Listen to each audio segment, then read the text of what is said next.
Hi, everybody. I'm Preston Poore. Welcome today to an edition of P Cubed. It's a special edition today. We're doing it through LinkedIn Live and YouTube, and we'll be recording this today and then repurposing it for the future. But I want to get into the presentation today, and thanks for joining us at the end of this. About 5 minutes left before 12:30, probably about 12:25. We're going to end and give some time for questions. So if you're online and watching, I appreciate you being here. If you stick to the end and have a question, let us know. And my producer, Andy, who's on the other side of the booth there, will share those with me. So let's get going.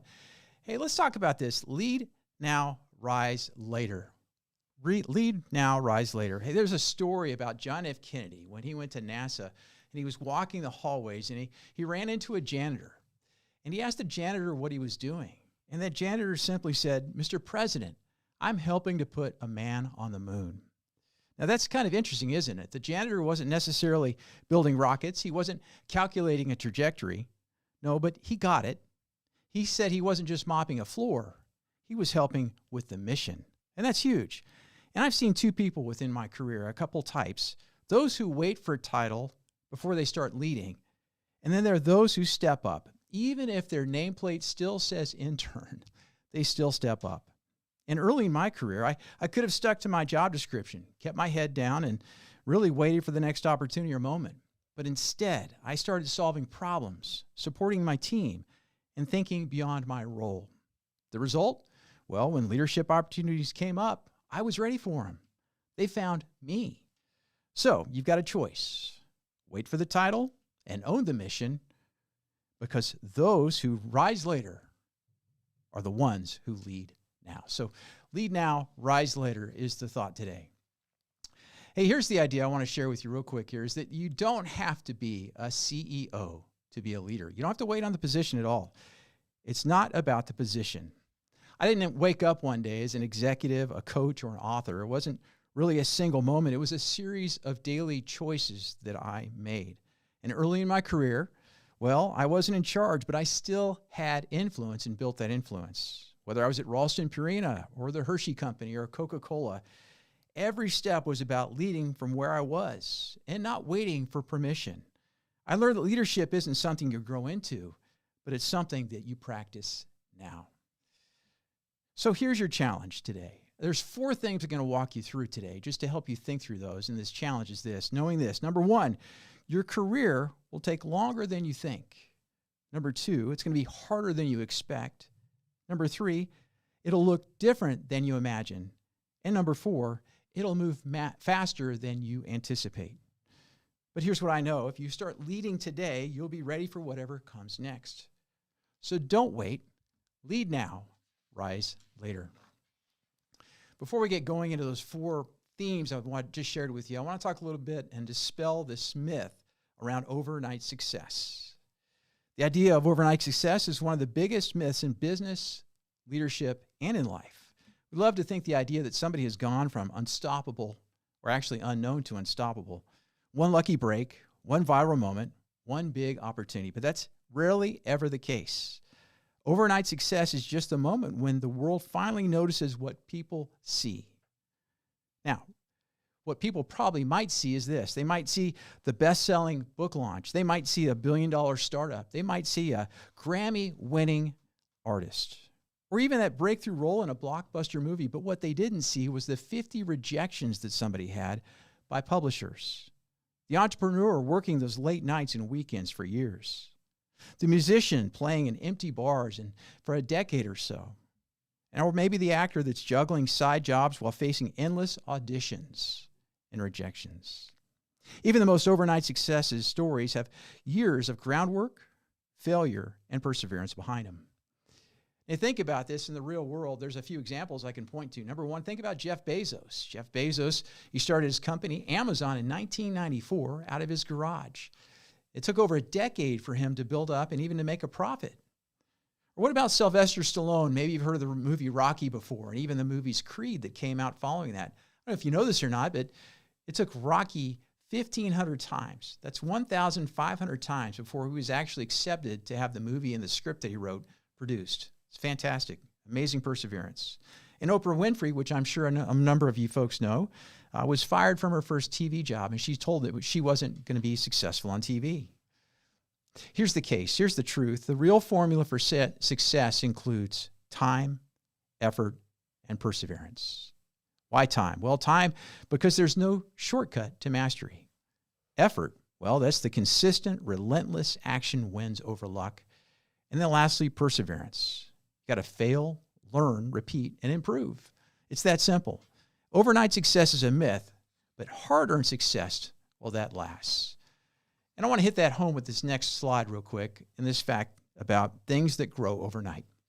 You notice how weeds grow overnight, it seems like, and we don't really like those or appreciate those. We're all picking them out of our yard. We don't like weeds. Those pop up overnight.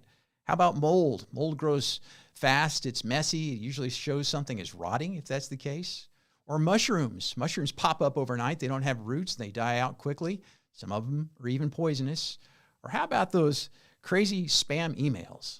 Think about that. Those things come in overnight while you're on before you get back on your phone or on your computer in the morning, and nobody really wants those. Those are things that grow overnight that don't last forever. Thank goodness, right? But there are things that grow over time that last, like the oak tree that you see on the right-hand side of that slide. It's got deep roots. It's got a strong foundation. It's built to last. Or other things that take time to grow. What about your reputation? It's got to be hard-earned, but it's easy to lose, right? What about great leaders? They're refined through experience, challenges, and resilience, or even successful careers. They're built on consistent effort, not just a single lucky break. Think about it. When was the last time that you were excited to see weeds in your yard, or even mold in your fridge, or spam in your inbox? Quick growth is easy, but lasting success, that takes time. But why? We'll explore that a little bit today. But you know what? Right now, you may be sitting early in your career, learning, growing, figuring out your future, and maybe you're waiting for your big break. The perfect opportunity where everything finally falls into place. But here's the reality, folks. Opportunities just don't show up in a flashing neon sign. They come quickly and quietly, unexpectedly, and only those who are prepared are the ones that will recognize them. Take example of what we're looking at here of Winston Churchill. If you know who Winston Churchill is, he was the prime minister during World War II. He didn't become a great leader during World War II. He had to prepare for it. For years, he was in what they call a political wilderness, out of power, dismissed, written off.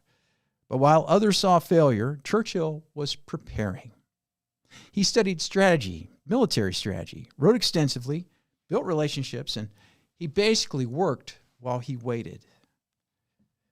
And you know what? When that moment finally came, when Britain needed him most, he was ready.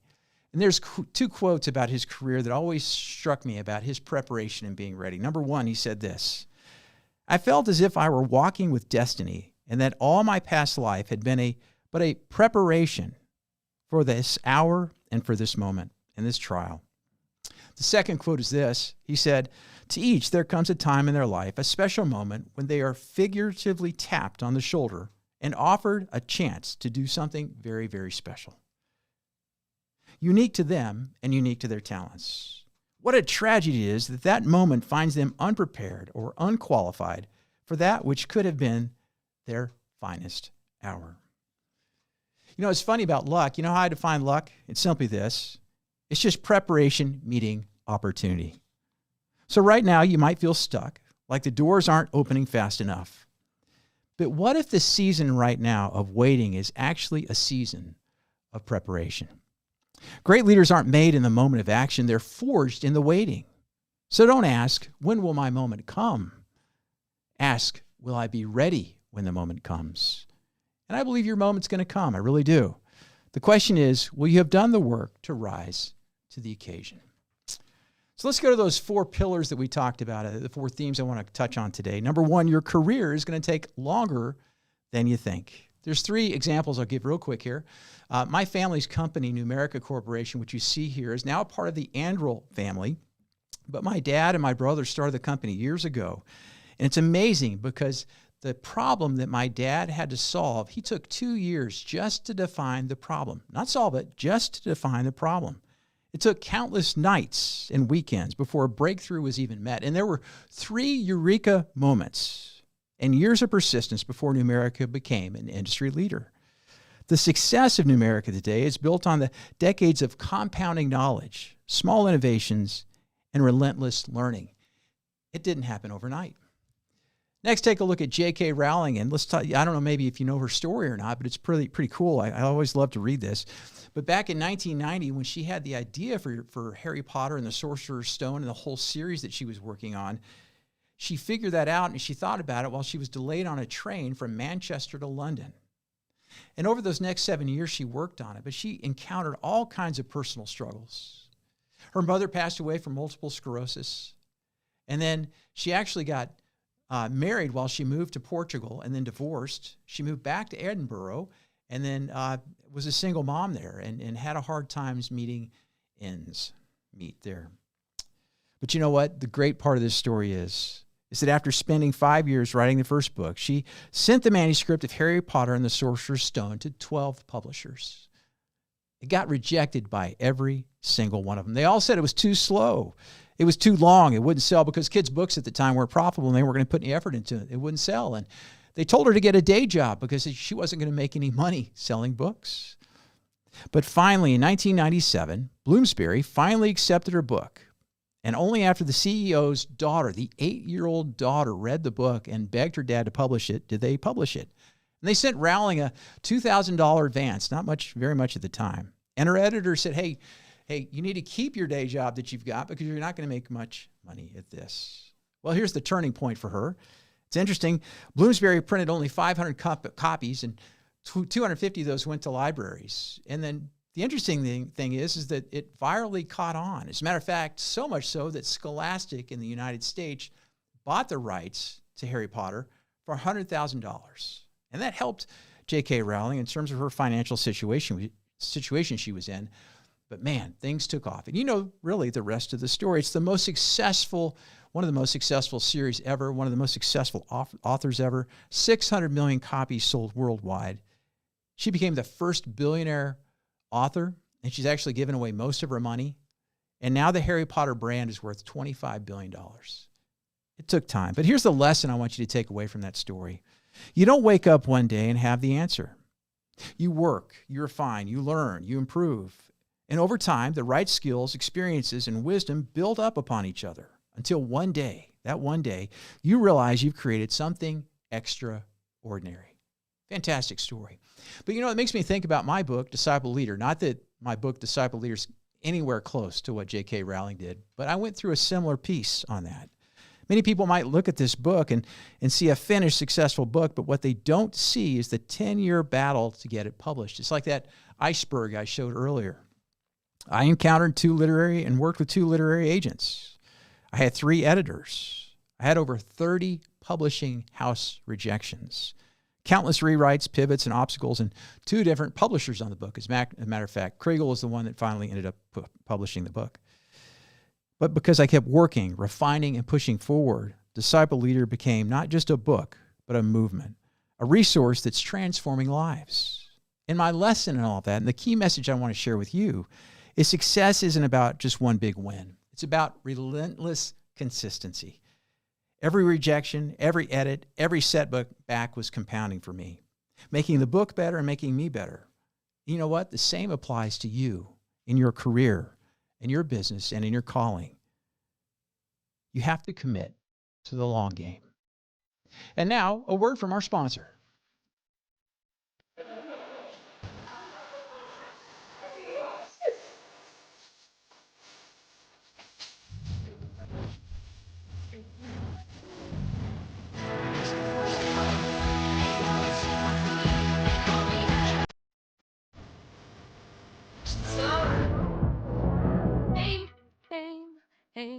They call me. They call me Stacy. They call me. That's great. And so I hope you enjoyed or have seen that commercial. I want to talk a little bit about Share a Coke, but before I do that, I want to go to point number 2. Your career will take and be harder than you expect. Your career will be harder than you expect.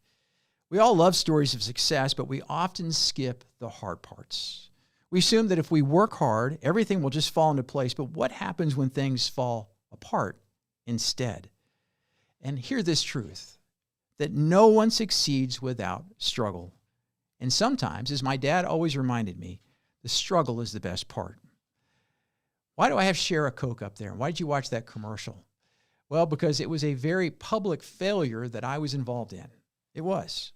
Here's my story real quick. Imagine you're coming back from vacation, feeling rested, only to find out that the $1 million project that you're launching with your team is collapsing, literally. I remember getting in the office that morning and checking my emails, and I had this picture come up that you see on the far left-hand side, and it said, display collapsing. I thought, big deal. We've gone through the quality checks. We'll send out another one to them real quick and get that replaced. But then all of a sudden, the email started popping up. The phone started ringing in the back. And I started to realize that, you know what, it wasn't just one display, but displays all across the country were collapsing. And why was it? Well, it was because of the shape and design of the display, and we didn't anticipate people would actually be pulling them apart, looking for their names, their name written on the bottle of the Coca-Cola, that Share a Coke promotion. We didn't expect that at all, actually. So here's the interesting thing on it. Craig, who was the project manager, came running into my office, and he said, you know what, this is $1 million mistake, multi-million-dollar mistake. I'm going to lose my job. In that moment, I realized this was bigger than just a broken display. Our financial goals, our reputation, and our career, it rested on what we did here and how we handled it. Our careers were on the line. And I remember saying to Craig, I said, you're not going to lose your job. You have the skills and the talent and the resources to fix the issue. And so we worked together on that. We identified root causes. We iterated solutions with our supplier. Easy for me to say, right?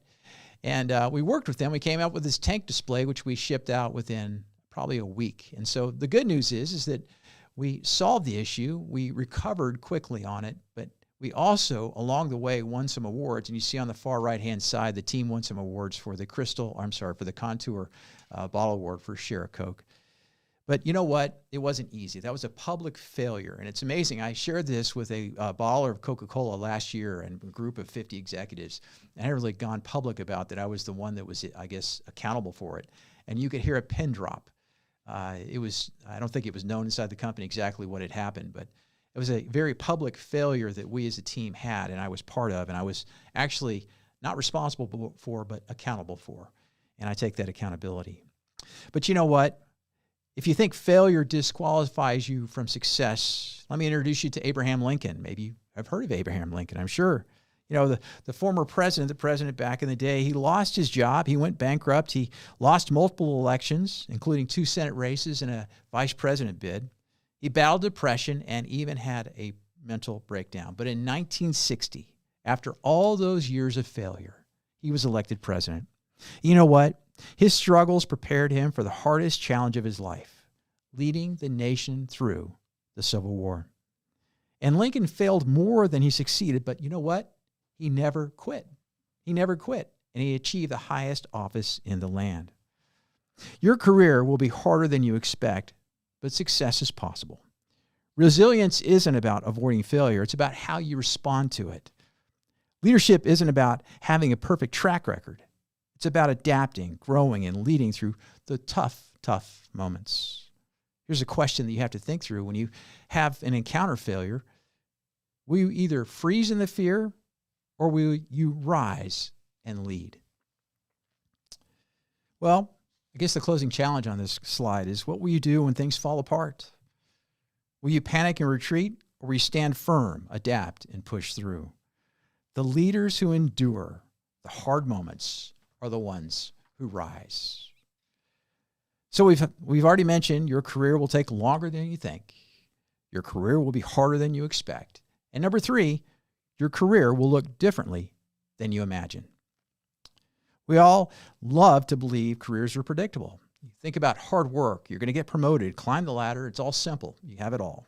And that's what I thought when I got my job with the Coca-Cola Company. I had a plan, a path, a way to get there, a vision for my future. But then the company had different plans. What I thought was a ladder ended up turning out to be a maze or even an obstacle course. And over my 20-plus years at Coca-Cola, I experienced 11 reorganizations. Each one of those shaped my career in ways that I never saw coming. One day I was leading a team and then suddenly I wasn't. One moment I was working on a major initiative and then boom, it was over. At times, I felt like my career was slipping through my fingers. And I had to face the truth. My career wasn't going to follow a straight line, and neither will yours. That's because careers aren't necessarily ladders. They're mazes. They're obstacle courses. And so as I go through all these changes, I at first wanted to resist the change. I wanted to work my plan, but then I realized it's not the leaders that are successful that hold on to the past. It's the ones that embrace change, adapt, and reinvent themselves and embrace that change and move forward.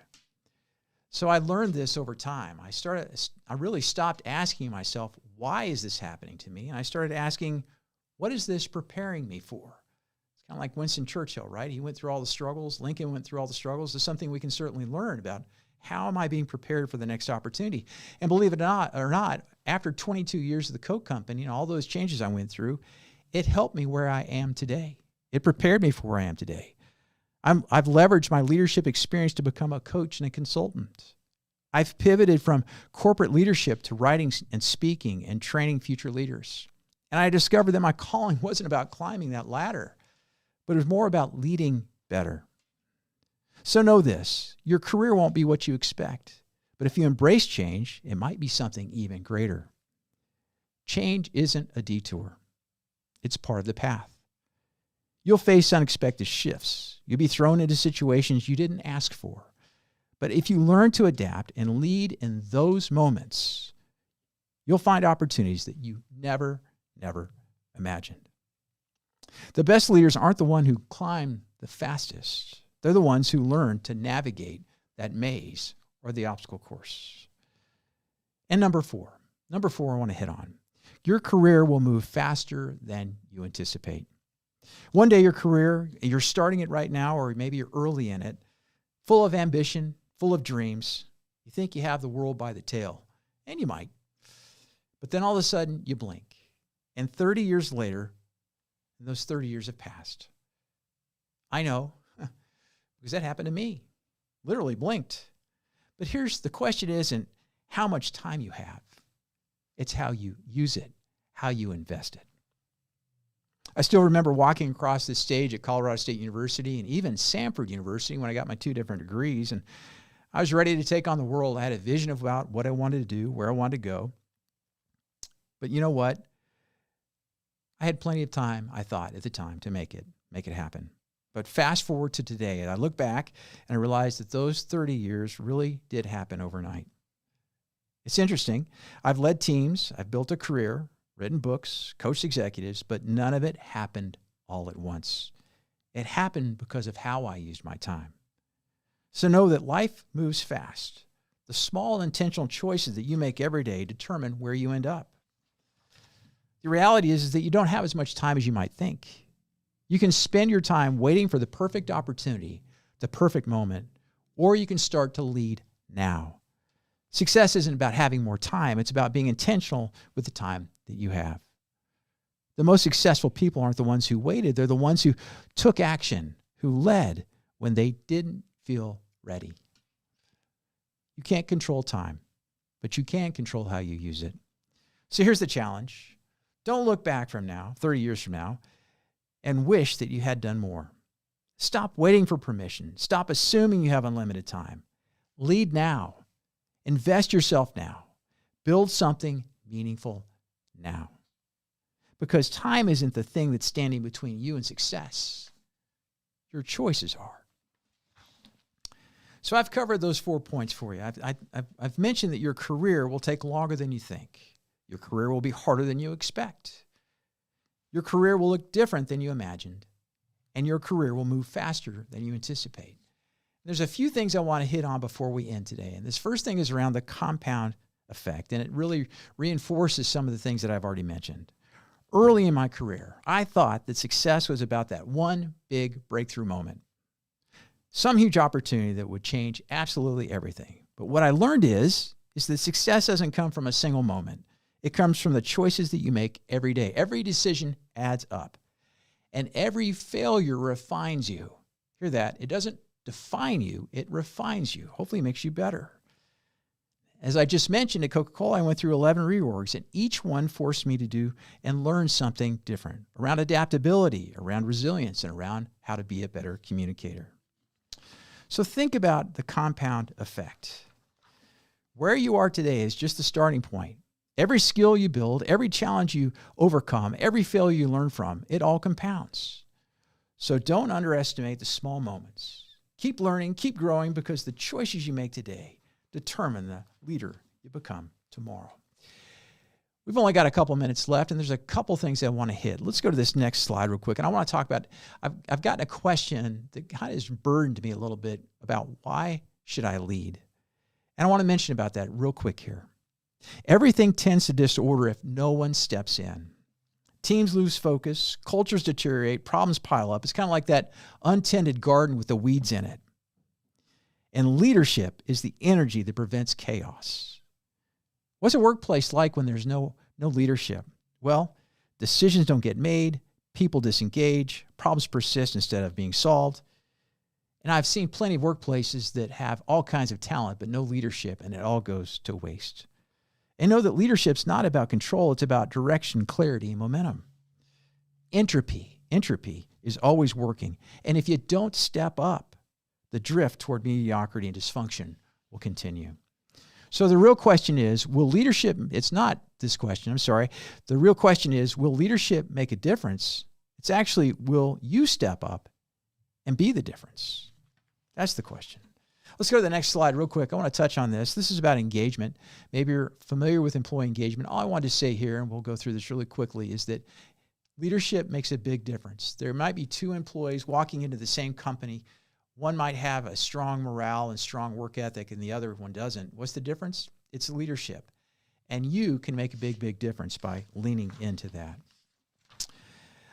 Let's go to the next slide. Sunset Cinema, I won't go to this, but I do want to take just a second. We'll go to the last slide here, that you can make a difference. Let's go to the ripple effect. I had a question from somebody that said, can I make a difference? You can. If you're familiar with the ripple effect, it's where a pebble is dropped into the water, and you see the ripples go on forever on that. Leadership works the same way. One small action can create a lasting impact far beyond what you see. Big change starts with small decisions.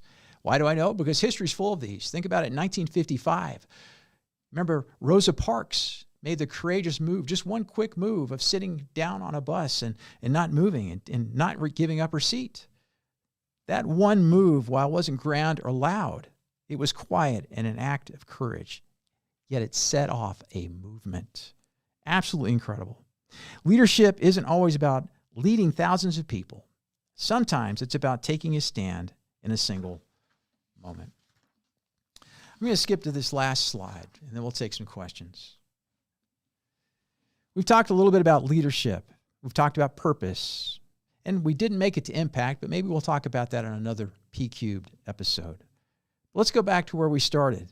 You now know that it'll be longer from a career perspective than you think, harder than you expect, and different than you imagined, and even faster than you're ready for. Leadership and career growth aren't separate. They're intertwined. And right now, you're standing at the crossroads, not just in leadership, but in your career. And you can wait for the title, the promotion, the perfect opportunity, or you can lead right now, where you are, with what you have. Because just like your career, leadership is unpredictable. You don't get to control when the opportunity comes, but you do get to control whether you're ready or not. And I'll leave you with 4 quick statements and a couple questions for you. Number 1, know that your career will take longer than you think. So why wait to start? It'll be harder than you expect. So why not build resilience now? It'll look different than you imagine. So why not learn to adapt today? And lastly, it'll move faster than you anticipate. So don't blink and miss your moment. Lead now. Don't wait for the perfect moment to come. Rise later. Trust that if you show up, if you step up and make an impact, success will follow. Because the world is waiting on you, not just someday, but today. Thank you. All right. If there's anybody online, let's take some questions real quick. Are there any comments, questions, thoughts? How much time do we have left? We got 1 minute. So if you have something, pop it in on the chat or on that if you're on.